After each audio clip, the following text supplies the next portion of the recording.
हमारे दोस्त या हमारे रिलेटिव या हमारे फादर मदर भाई बहन हमें ये समझाते हैं कि ये आपका मन का वहम है, डरो मत, चिंता करने की बात नहीं है। वे हमें तसल्ली देते हैं, लेकिन ये तसल्ली कुछ देर कुछ घंटों के लिए ही सिर्फ होता है।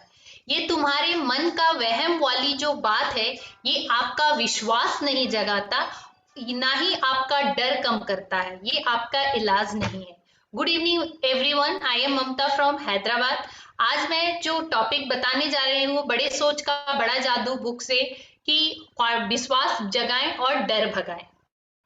डर लोगों के शारीरिक रूप से कमजोर बना देता है, लोगों को बीमार बना देता है। डर के कारण लोग जिंदगी में आगे बढ़ना भूल जाते हैं। हम कुछ बोलना भी चाहते हैं तो डर के वजह से कुछ बोल नहीं पाते हैं।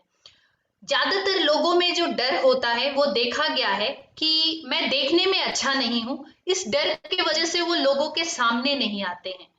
कि मैं काला हूं, मैं अच्छा नहीं दिख रहा हूं, ये वाली चीजें डर रहती है। इस चीज का इलाज ये है कि आप अच्छे कपड़े पहने, अच्छा ड्रेसिंग सेंस आपका अच्छा हो, आपके शूज या स्लीपर जो भी है वो अच्छे होने चाहिए, आपके हेयर स्टाइल अच्छे होनी चाहिए। कपड़े जरूरी नहीं है कि आप नए हो, लेकिन जो भी कपड़े पहने हो वो साफ सुथरी और प्रेस की हो, तो आप इससे अच्छे दिखते हो। तो इससे आपका डर खत्म होगा। एंड दूसरा डर होता है परीक्षा में फेल, एग्जाम में फेल हो जाने का, या मैं अच्छे नंबर नहीं लेकर आऊंगा, ऐसा डर रहता है। तो इसके लिए है, इसका इलाज ये है कि आप वो सोचने की बजाय आप अपने पढ़ाई के ऊपर ध्यान लगाएं, तो आपका ज्यादा अच्छा रहेगा।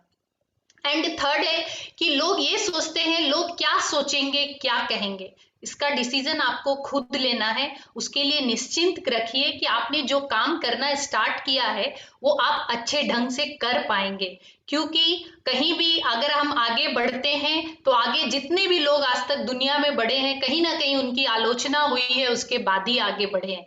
तो ये बात आपको दिमाग में रखना है।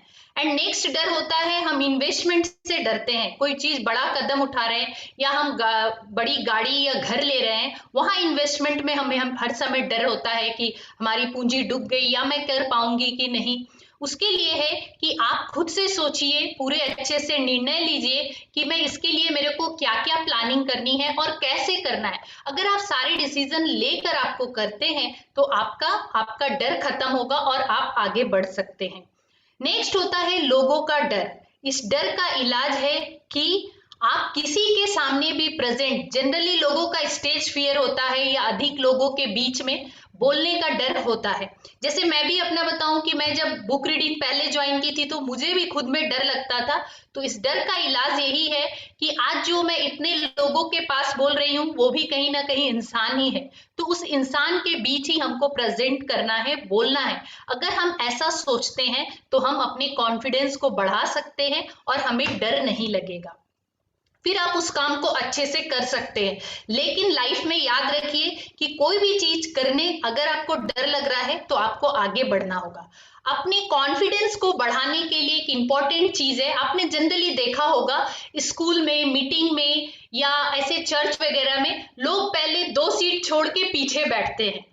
ये क्यों? ये डर होता है। मैं भी जब कॉलेज में पढ़ाती थी तो जनरली मीटिंग होता था, वहां पर 2 सीट छोड़ के हम मैं बैठती थी या सारी टीचर बैठती थी, और सबसे पहले प्रिंसिपल मुझसे ही हर बार पूछते थे कि ममता जी आप पीछे क्यों बैठ गए। और मैं यही चीज देखती थी कि आखिर में सर मुझे ही बोलते हैं। तो बाद में दिमाग में आया कि अब जो भी चीज है अगर वो मुझसे ही मीटिंग में पूछेंगे तो उससे बेटर है कि मैं फर्स्ट बेंच में बैठूं।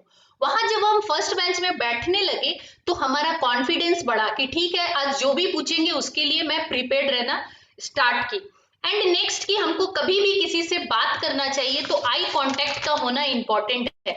जब हमारा आई कांटेक्ट किसी के साथ होता है तो सामने वाले के सामने ऑटोमेटिक वो बिलीव दिखता है कि ये जो भी बोल रहा है ये बंदा ये सही बोल रहा है। लेकिन जब आप आंख मिलाकर नहीं बात करते हो तो सामने वाले को भी कहीं ना कहीं लगता है कि इसके बातों में वो बिलीव नहीं है, वो कॉन्फिडेंस नहीं है, ये सही है या नहीं। तो इसलिए आई कांटेक्ट का होना इंपॉर्टेंट है।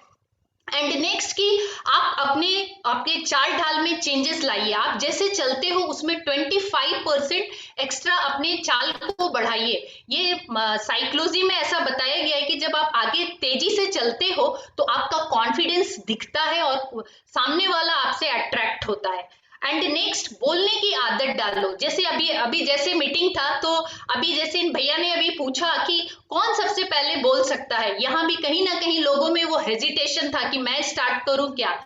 तो अगर हम पार्टिसिपेट करते हैं पहले बोलने की, तो वो कॉन्फिडेंस बढ़ता है और हमारा डर पीछे होता है। अगर हम नहीं बोलते हैं तो हमारा कॉन्फिडेंस ऑटोमेटिक डाउन होने लगता है। And next and very important, कि आप कभी भी किसी से बात करते हैं तो अपनी चेहरे पर मुस्कुराहट रखिए। मुस्कुराहट रखने से आपका कॉन्फिडेंस बढ़ता है और सामने वाला जो है आपकी बात को ध्यान से सुनता है और आप उस काम में सक्सेस होते हैं। कितना भी कोई गुस्सा है और अगर आप थोड़े स्माइल के साथ बात कर लेते हो, तो आपका सामने वाले के सामने आपका कॉन्फिडेंस बढ़ जाता है और वो गुस्सा भी कम हो जाता है। मैं एक एग्जांपल से खत्म करना चाहूंगी कि जब मैं मुंबई में रहती थी, मैं 7th फ्लोर पे रहती थी और मैंने अपनी ड्राई बालकोनी में वॉशिंग मशीन में कपड़े डाले हुए थे वॉश के लिए, और फिर मैं इधर आ गई। आधे घंटे हो गए, मैं भूल गई थी। उसी बीच मेरे बेल बजते हैं और मेरा 6th फ्लोर वाला और नीचे वाले वो मेरा नेबर आता है ऊपर और बोला कि मैडम, आपके वॉशिंग मशीन से पूरा पानी गिरता हुआ मेरा सारा क्लोथ भीग गया पूरा।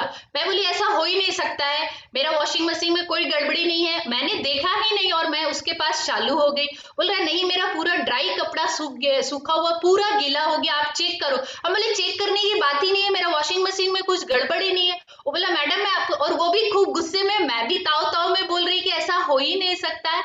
फिर उसने बोला आप एक बार मेरे सामने चेक करो।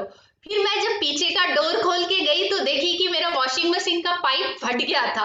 अभी मैं शॉक्ड हो गई, मैं बोली आई एम सॉरी भैया, एक्चुअली मुझे बिल्कुल भी आइडिया नहीं था कि, मैं मुस्कुराती हूँ कि सॉरी भैया, मुझे बिल्कुल भी आइडिया नहीं था कि ऐसा हो गया। रियली मुझे बहुत बुरा लगा कि आपके बच्चे का पूरा कपड़ा भीग गया।